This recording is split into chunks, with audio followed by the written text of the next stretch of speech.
Well, we want to check in with our national correspondent, Justin Michaels, live in Hallandale Beach here, where storms dumped nearly 2 feet of water. Justin, that's a lot of water. I'm sure it's taking its time trying to go down. Yeah. Well, guys, I wanted to show you this right out the gate. You don't need to see me when we can celebrate something. Take a look at that little trickle of flowing water.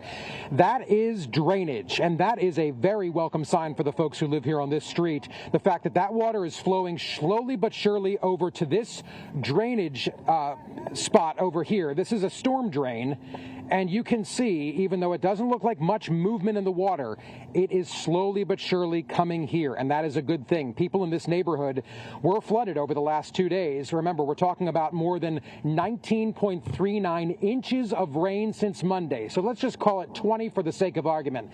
Nearly 20 inches of rain since Monday, and it's finally leaving this community. You can see people taking their puppies for a walk this morning, having to eventually walk through some of that flood water. But I will tell you, you saw that little trickle, you saw the drain, and the amount of drainage that has happened since we've been here this morning is really great to see. In fact, the road where those folks are standing was fully underwater when we pulled into this community this morning. So it is draining. It's just taking a long time because of how saturated the soil is. Another major issue, the fact that there is more rain in the forecast. So again, let's just call it an even 20 and maybe a little less than that as far as how much rain has fallen. There is another inch of rain in the forecast over the next day or so. So a little bit will go a long way to bring these floodwaters back up again.